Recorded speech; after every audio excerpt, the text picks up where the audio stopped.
You're now watching the Mike Missanelli podcast on the BetRivers Network. All righty, it is the Mike Missanelli podcast, and meanwhile, the Phillies in full spring training mode in our continuing progression through spring baseball. We bring you a sit-down today with a very special guest. He's a three-time All-Star, four-time Gold Glover at second base, two-time Silver Slugger Award winner. He comes from a pretty famous baseball family, and he has his baseball roots right here in Philly. And, he's got a younger brother who I think is a manager for some team in the big leagues. He, of course, is Bret Boone, now doing a podcast called the Bret Boone Podcast. Bret, how you doing today? I'm doing good. Thanks for having me on. You know, I looked at Google and I saw a question. Is Bret Boone Aaron Boone's brother? And I'm going, he's the first son. He had a better career than Aaron. Mike, I'm kind of used to it. You know, at first I was a little offended because you're right. Our family runs in cycles. You know, I was always, as a kid, I was Bob Boone's son, and Bob Boone was Ray Boone's son. And then during my career, Bob Boone's my father. Oh, your son's Bret Boone. And then Aaron's my brother, and I'm carrying the mail for a while. And then all of a sudden, it started, the first time I heard it was when Aaron hit the home run in 2003. We were both still playing. And they said, "Oh, you're Aaron Boone's brother." And I had a check, and I said, "Wait a minute. Did you say I was Aaron Boone's brother?" Okay. For today, because that the size of the home run that he hit, I'll accept that today, but tomorrow we go back to the correct pecking order. And then he got the Yankee job, and you know, now it's, as we get older, you know, we can laugh at ourselves. And I think he's doing a great job in New York. I'm proud of Aaron. And people joke, "Oh, now you're Aaron Boone's brother." And for the people that don't know me, and for the younger generation that didn't grow up when I was playing, I'm Aaron Boone's brother, and I've just got to accept it. But I'm proud to be Aaron's brother. Well, you can't run from that Yankee thing. I mean, he hits the home run in the upper deck as a Yankee in a big spot, because the manager of the Yankees, and he's in the tabloids all the time. And he's also, like, I didn't see this side of him, because I watched him on TV. I thought he was a pretty level-headed guy. He's a maniac sometimes. He is. You know what's funny? Aaron's one of the most genuine people I know. Not saying that because he's my brother. High character guy. He's a lot like my dad in a lot of ways. Him and myself are oil and water. Although we do think a lot alike from a sport baseball perspective. But that's what Aaron is right there. What you see on the field, that's not premeditated. That's not, "Oh, watch me get all excited to really back my players," because he's known as that guy that really backs his players. That's Aaron Boone. And when he goes out and he argues with an umpire and he tries to reason with him, because I know what's going through his brain. He's thinking, okay, I don't want to make this guy look bad. I don't want to disrespect him, but at the same time, I got to get my point across, what's going through my head. That's Aaron Boone when he was 9 years old. And he used to tag along with me and my older friends. My older friends, the guys my age, we're 4 years difference. They liked having Aaron around, and we'd let him play, street hockey with us and touch football. And when the game got a little too rough for him because of the age difference, Aaron would sit on the sidelines and he would announce the game. So those arguments you see on the field right now, I laugh because I can put myself back into those our childhood days. And that's what he used to do. I'd tease him and I'd say, "Aaron, that's not a first down." If we're playing touch football, just an example. And "What do you mean?" And he had this squeaky voice. "What do you mean, Bret? That's a first down." I know it's a first down, but I've got to get his goat. And every time he goes out, and I give him a hard time about it, I said, you might want to back off a little bit on getting thrown out. We had the reputation in our playing days. I was always the Boone with an edge, the fiery one. And Aaron was always the nice guy. Well, that's changing now. I've got to answer more Aaron Boone's my brother questions, but those umpires I know like me a lot better. And I'm kind of turning into the good guy now, and I kind of like it. It's a role reversal. That is awesome. But no, that's genuine Aaron Boone. He cares, and like I said, that's just how he is. We're talking about a great family. Ray Boone, of course, your grandfather was a major leaguer. Your dad, very legendary in Philly circles. And here's the thing about you. You're a great major league player, and your success was kind of predicted by all the people in the clubhouse that you dazzled as a kid. So you're in the clubhouse, and those were the great teams. The Phillies had just started to form that great team, and it culminated in, of course, the World Series championship. But you're in the clubhouse on almost a daily basis, and listen, I've been around long enough to remember the stories that those guys used to say. This kid's phenomenal. He's like unbelievable. He's shagging fly balls. He's catching them behind his back, the whole thing. So it wasn't a surprise that you turned out to be a pretty good major league player. So you grew up in South Jersey, right? Right.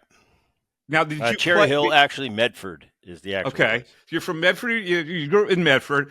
And I assume that you played, I don't know how old you were when you left here, but you honed your skills in those T-ball leagues and little leagues and stuff? Without a doubt, I'm a Jersey kid at heart, and I grew up. I finished my freshman year at Shawnee High School in South Jersey, and Dad had got traded from the Phillies to the Angels, and he was going to try to make a run of it where he didn't want to uproot the family because we were born and raised or not born but raised in Jersey, and my two younger siblings, and you know how it is back east. When you're a Jersey kid, especially in your childhood, you hate California. You hate everything about it. I'm from Jersey and surfs up in California, and I wanted no part of it. And so Dad, for the first year with the Angels, we just came out for the summer and visited. And he got to a point a year in and said, this is ridiculous. I'm bringing my family to Southern California. I came kicking and screaming. I didn't want to leave. Ended up being the best thing that could have happened to me. I got to Southern California, and about 6 months in, I thought, well, this isn't so bad, and the advantages you have in this climate out here is I could play baseball year round, and both my brothers following me could do that. So it was a great move for us at the time. I didn't know that, but I still have my Jersey roots. I still have some buddies from my childhood, and nothing but great memories. I mean, Philly. In my playing days, I always loved going to New York, going to Philly, because I knew the culture and what it was like and how serious they take their not only their baseball but their sports. What was it like hanging in that clubhouse? Because that was a phenomenal team, but also it was a team that had a lot of controversies. But when you're my age, I started going to the ballpark, Veterans Stadium, back to when I can remember. I was probably 4 or 5 years old. So for a kid, there was no controversy. It was my buddies that, I'm going to the playground. I'm going to Vet Stadium. That was my playground. And as a kid, you really don't understand it, nor should you. You're a kid. I got to do things that most kids dream of doing. At the time, I didn't think it was a dream. I thought, no, I'm just going to work with my dad. But then you grow up and you go through your own career, and then you retire from your career and you have your own family. And I, because of my childhood memories, I did the best job I could letting my kids come into the clubhouse. Now, my dad was different. They had me when he was 20 years old. He played in the big leagues for 19 years. So I was in pro ball and Dad was still playing in the big leagues. So I got that entire childhood of being around the ballpark. And you don't think about controversy. You just think, I'm going to the yard today. I'm going to hang out with Schmitty and Tug and Pete. And that's just my life. And looking back, I see to this day, I'll go have dinner with my mom at my mom and dad's place. And she's got pictures of me, riding in the float after they won the World Series. That to me was like, well, this is what we do. We go ride on the float tomorrow. Millions of people yell at us. Isn't that what every 12-year-old gets to do? Yeah. I really didn't think it was anything special. I wasn't excited. But now I look back and think, wow, what a cool thing that I got to do as a kid. The baseball was always there for me. It was my parents were unbelievable, the job they did as far as not really pushing it on me. I was an athlete, so naturally I loved sport. Actually, I loved basketball. That was my favorite. I think, being 5'10" on a good day really didn't help my chances long term. But I played all three sports. But obviously, I had a knack for the game of baseball. It was always put out there. Was never forced. I never felt any pressure. That following Dad's footsteps. It was never put upon me. I never cared about it. It was just going to the ballpark, putting on my Philly uniform, hanging out with the Philly fanatic. I mean, these are things that that I got to do as a child, and to this day, I cherish them. Who was your biggest buddy in the clubhouse? I don't know. Luzinski used to talk about you all the time, but I assume Tug was a bud. Bull, yeah, Bull. Bull was he was more than my buddy. Bull was more of a family member because Dad and Greg and Schmitty, for that matter, came up together in the minor leagues. When my parents were in the minor leagues, I lived with Bull. So our families combined, back then they weren't making a lot of money. So we lived with Gene and Greg, and Kim and Ryan came along after that. So Bull was more of a family member. And then the other one, Schmitty, was my buddy. I loved Manny Trio. I loved hanging out with Tug. But really, Pete came along in '79, and his son, Petey Jr., he was a similar age, so we kind of hung out. But I really didn't have a favorite player. I loved them all. It'd go from hanging out with Tug and catching the ball behind my back to sitting with Manny Trio, painting his glove with black shoe polish. And I ended up being a second baseman. So I'm hanging out with my first influence as a second baseman. So I never had, lefty was always Moody. But another dynamic of that clubhouse, I love to sit there after the games and listen to Bull and Larry Boa go back and forth, and then Schmitty, throw his 2 cents in. But I ate it all up. I mean, it was just coming to the ballpark, hanging out with those guys.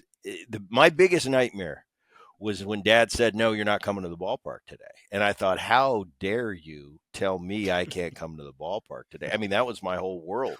And I had to put my uni on, and I had to put my spikes on. And I didn't realize till later, the game would start.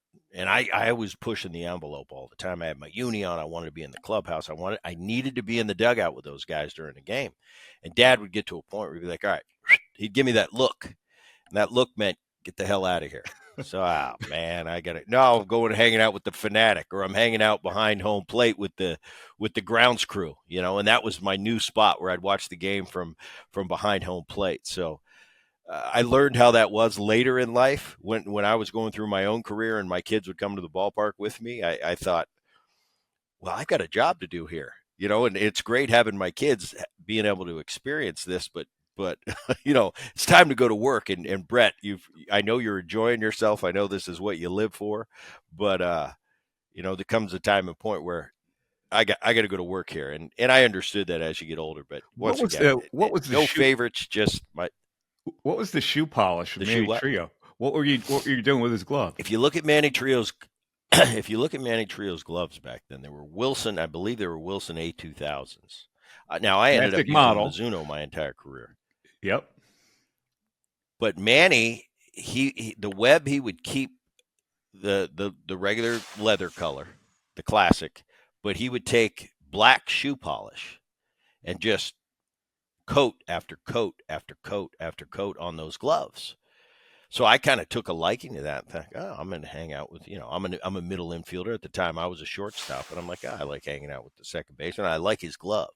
So then he'd give me tasks. He'd be like, all right, Booney. And, there was a language barrier there a little bit with Manny, but we understood each other. He's like, all right, you want to do it? So I'd help him paint his backup glove, maybe the glove that he was going to use next year. So I'd sit there and I'd put coat after coat after coat on. So those are some of the little things I got to do. What was the point of that?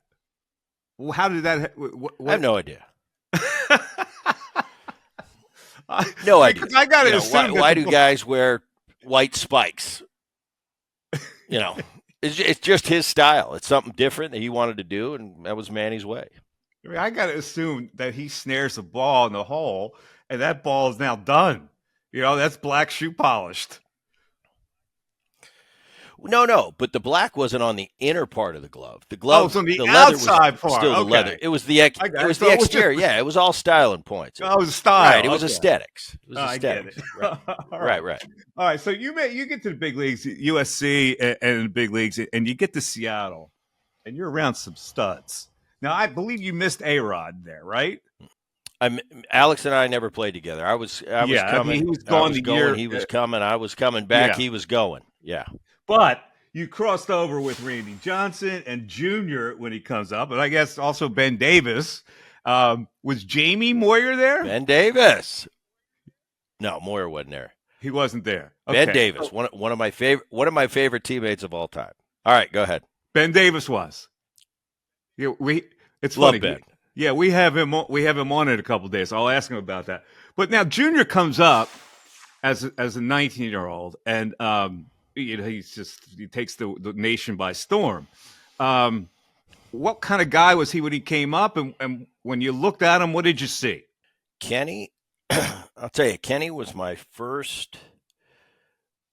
I was introduced to the term humble when I met Kenny. I got to the big leagues. I got through the minor leagues really quick. Got to the big leagues in 1992, and I remember going to Baltimore. I made my debut. I got to hit my first at bat, drove in a run.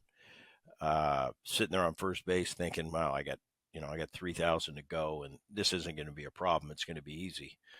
And then I watched Ken Griffey Jr. play on a daily basis, and I thought, "Wow, I thought I was really good." We're the same age. I thought I was a really good player. I'm seeing something at a different level here because we're the same age. And it's like he's just born different than the rest of us. I remember Jay Buhner was a big influence on me early in my career. And he kind of took me under his wing and he would teach me the ropes, him and Edgar. And I remember we used to talk about tonight's starting pitcher. And, I just was like I wanted to learn as much as I could because I didn't know any of these guys.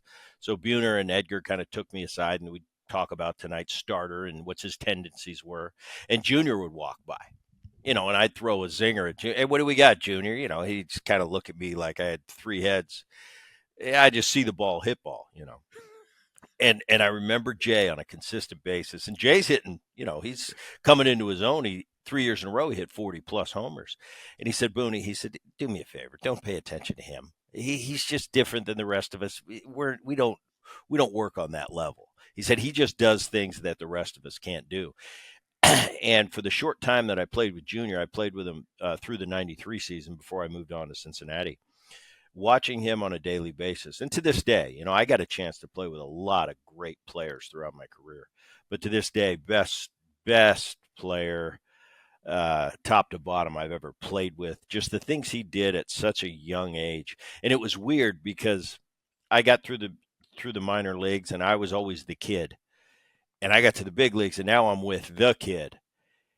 And he kind of mentored me. I mean, it was weird having somebody, a peer of mine, that we were the same age, and would take me because my first 120, 130 bats in the big leagues was really eye-opening. Like the big leagues is different than the minor leagues, and I had my growing pains. And I remember him in the Kingdom taking me under under the under the bleachers and just saying, Bret, come here. And we'd have talks and he'd say, hey, this is what you got to do in this situation. And I'm sitting there going, you're the same age as me. Nobody ever gives me fatherly advice from a peer. But Kenny was that guy. Kenny was, he's in a crowd. He's Kenny. He's Junior. He's hat backwards.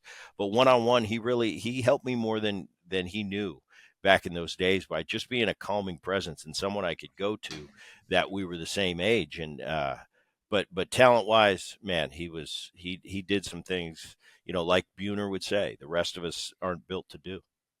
We're talking to Bret Boone. Now, Bret, you're playing second base, and Randy Johnson, who when they made contact, I'm assuming that right-handed batters made late contact with him. On those nights that he pitched, did you know you had to be on your toes? No different. Defensively, it's no big deal. I mean, it's game's game. But I do remember, and later I got to face Randy quite a bit throughout my career, and no walk at the park. From a defensive standpoint, before I ever faced him, why the dominance was what it was. Once again, I got to play with and against a lot of great pitchers. One year in 1999, I played with the Braves, and I had Maddox, Smoltz, Glavine, so I got a up front seat to that for an entire year. As far as my opinion, definitely in my lifetime, the greatest pitching staff in Major League Baseball history. Probably it's definitely in the argument. But from what I've seen in my lifetime, I see it unmatched. So you see a dominance. I never saw a dominance like Randy Johnson playing defense behind him. I've never seen somebody when he was on his game as dominant as Randy Johnson. If he had his good stuff, if he was hitting his spots, it wasn't a matter of whether we're going to win or lose. It was a matter of how many was he going to strike out? Was he going to strike out 15 or was he going to strike out 20? It was something, it was unbelievable. And that was at a time where he was starting to come into his own. Started off in Montreal, had the problems with his control, got his mechanics in order, and by 93 and then 94 and 95 where he started to hit his stride, he's just as dominant as ever. I just had Randy on my podcast, and everybody, the thing with Randy Johnson is that, yeah, he's 6'10", and he's got the reach, and he throws 100. So everybody, the layman thinks, well, he threw 100 and he was 6'10", and it was a different angle. Yeah, all that was there.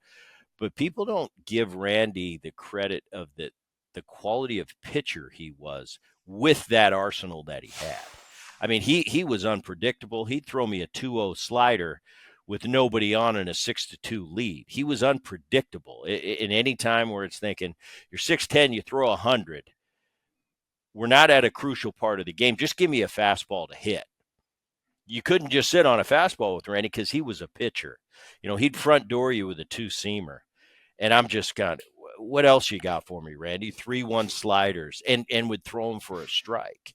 I mean, he was just that good. And, the most dominant pitcher I ever played behind. Who were the toughest guys that you faced in your long career?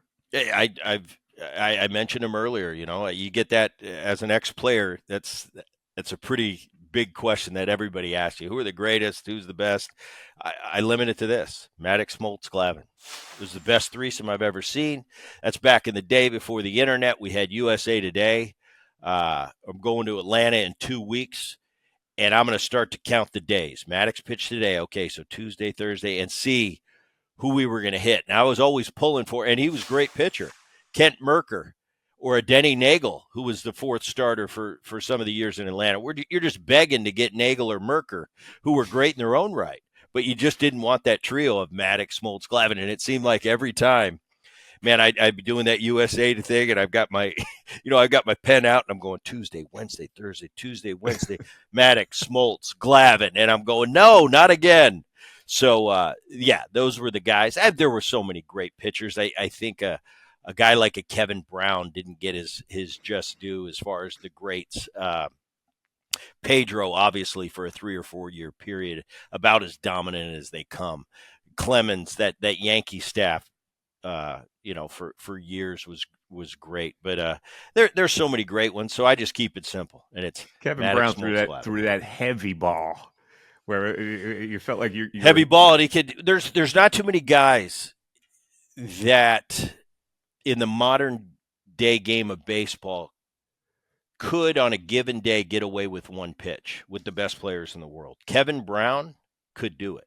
He could tell you, I'm throwing you a 2-seam sinker, and if he's locating it, he could pitch an entire game with that pitch. And there's not too many people, not only now, but in the history of the game, that could tell you what was coming, and it wouldn't make a difference. Kevin Brown on a given night could pitch with one pitch.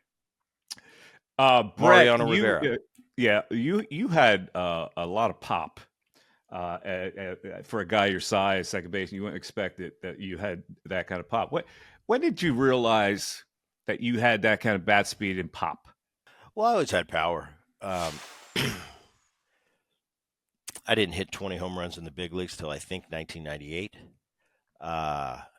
When I moved on, I went to the Braves. I had a stop in San Diego, and I started to make some tweaks to my swing. It really changed when I got to Seattle. And I talked about the early mentorship with an Edgar Martinez. Well, as a veteran player, when I came back to Seattle, I really took advantage of that mentoring. I sat down day one with Edgar, and we went through the game. I had made a swing change going into that year that really ended up benefiting me greatly for the rest of my career.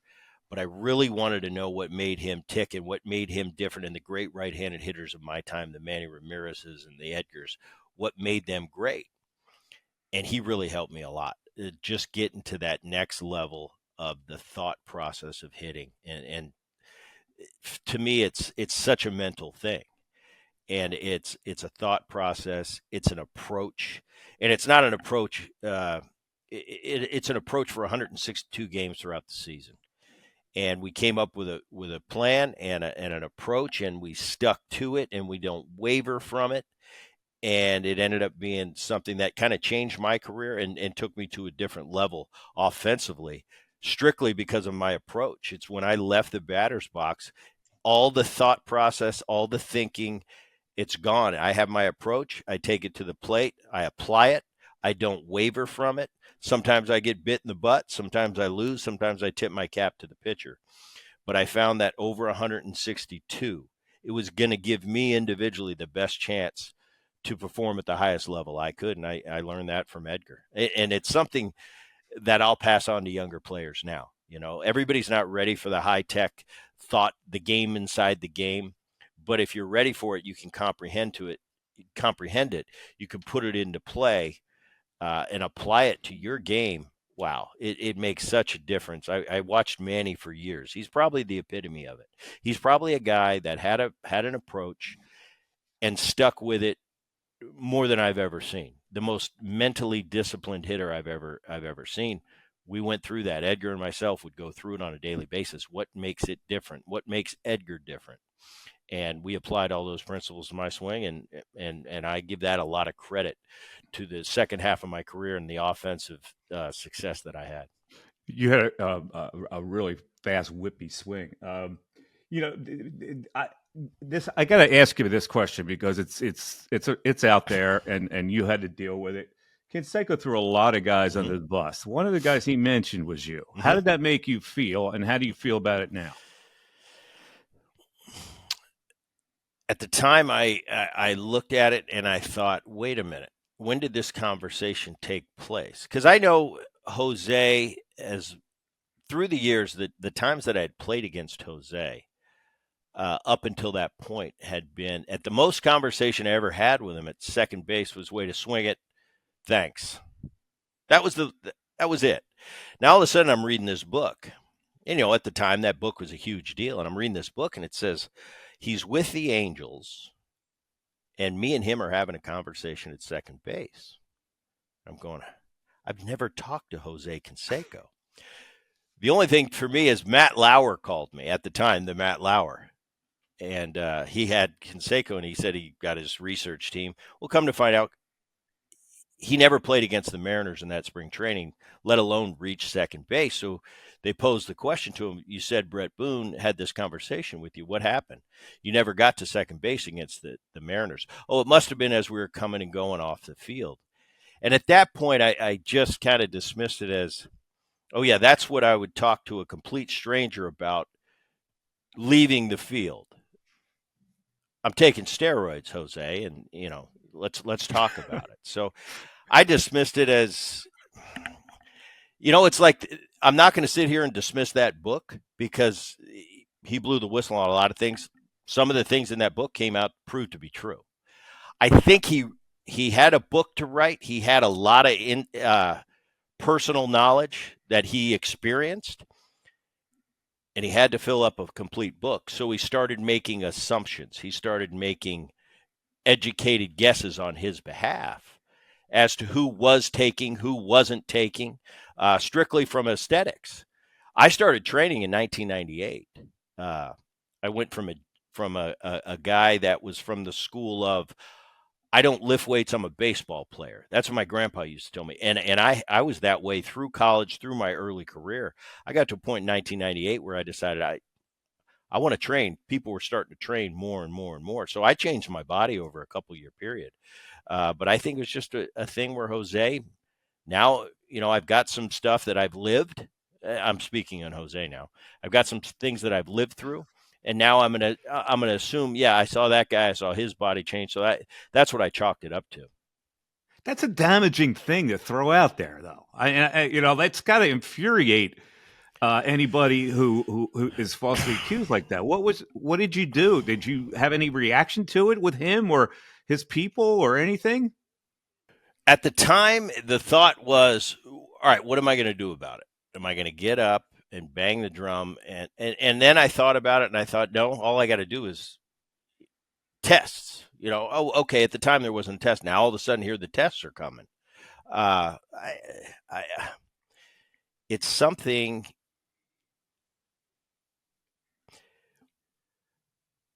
I didn't. What was I going to get out of going after him? Was I going to sue him? Okay. Do I win that? Does that take away from my game? Does that take away from my teammates, my team at the time? There was so much going around still to this day. And I'm not talking about myself. I'm talking about a lot of players. Oh, this guy took it. This guy took it. This guy took it. Usually it's a direct result of, do you hit home runs? Okay, you must have taken steroids if you played in this particular time frame. Where it's much bigger than that. It's not something that's just cut and dry. It drives me crazy, the Hall of Fame now and what we're going through. And some guys are in and some guys are not in. You hear online, well, he did it the right way. Well, I didn't know you had personal knowledge that particular gentleman, whoever that may be, it's, hypothetical. He did it the right way. Well, how do we know he did it the right way? You just want him to have done it the right way. So it seems like home runs, that puts you in that category. If you train in the gym, if you look a certain way, that comes up. So it's something that ever since I started training in 1998, 99-ish, I'd always been, people would say, oh, you looked at, well, I worked my ass off. That's why I look like this. So, so let me ask you this. To this day, I hear it. Do you think those guys that are being left out, Bonds, Clemens, A-Rod, do you think those guys should be allowed in and not the voters should not take that in consideration? I think this. I think if you're a voter, whatever your personal your morals tell you, if your line in the sand is, if he tested positive and was suspended from the game of baseball, that means I'm not voting for him. I can respect that. If it was rumored about that you did, or people thought you did them, I think that's ridiculous. And you do not have a positive test. I think you got to put everybody in a category. Either the people that didn't test, either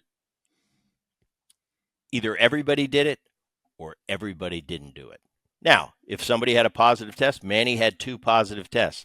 I completely understand the voters in there thinking, well, he tested positive twice. I get it. But for the guys that didn't test positive, that are just rumored to have, and well, maybe sometimes Bonds, you think, well, we're pretty Bonds sure never he did. tested. Bonds didn't Bonds test is the greatest. Bonds is the greatest, right? And you know what I laugh at is, well, Bonds should have never done it. He was a Hall of Famer without doing it. I didn't know everybody knew when he started doing it and didn't do it. Everybody thinks because you look a certain way. No, that's a result of training, how you look. I don't know. For me, Barry Bonds, he's by far the greatest player I've ever seen. By far, never had a positive test. Barry Bonds should be in the Hall of Fame. Absolutely. Let's wrap it up with this. Tell me about the Bret Boone podcast and what do you do with it? I assume you get a lot of great guests and people that you play with over the years in baseball. Tell me how you run your ship here. We do. I started it up a few years ago during COVID, and it started off. My agent told me, I want to get you some reps on this side of the microphone. I've been on the interview side of the microphone my whole life, but never been bringing a guest to you.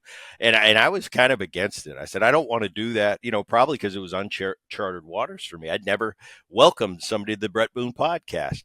But once I dug into it and started embracing it and started learning, I've really started, I really enjoy it. It's another challenge. It's something that I had to work at. I have a great team around me that helps me prepare for interviews.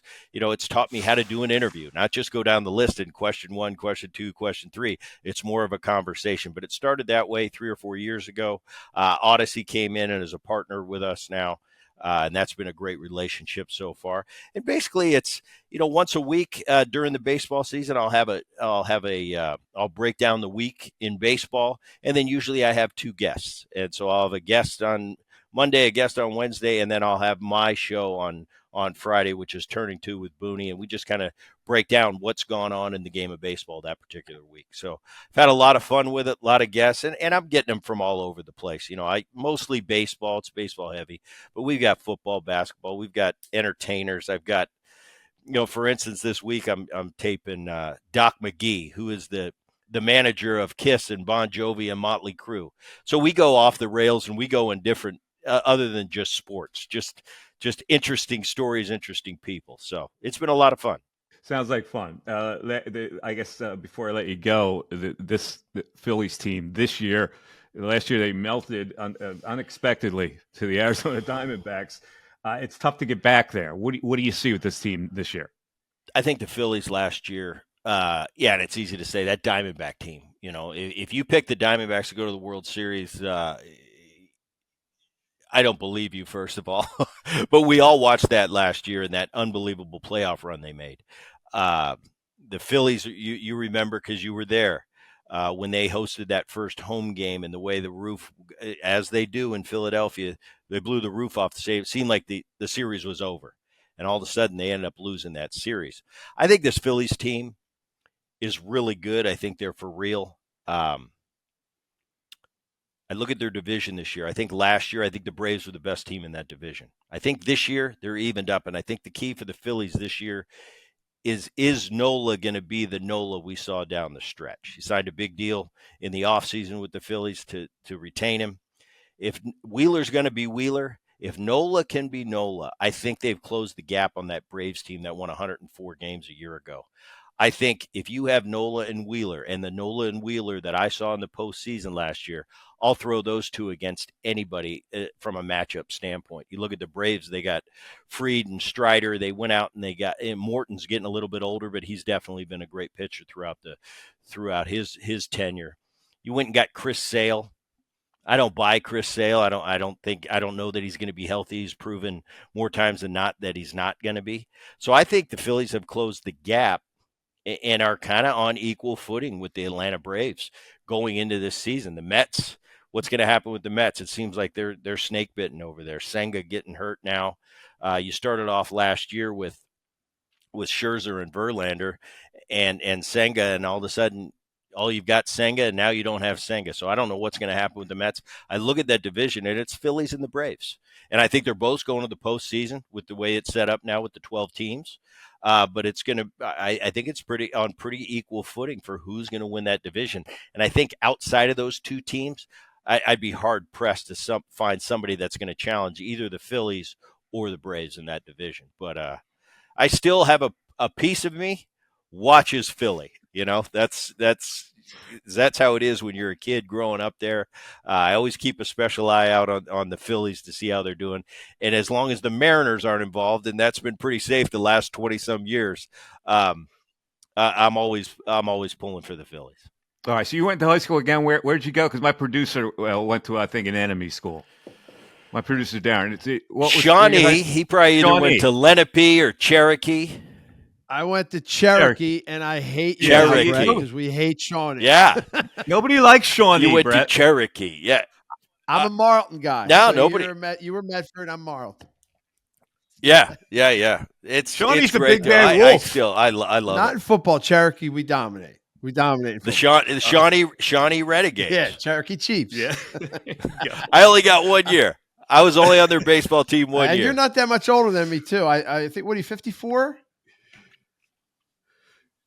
54. 53. I'm 49. So yeah, we're right. We're right in that same way. Oh, you're 5. He's 5 Same years time. older than you. You're a puppy. Brett, thank you so much. This was a lot of fun. I really appreciate you doing it, and good luck with the podcast. You got it. Thank you.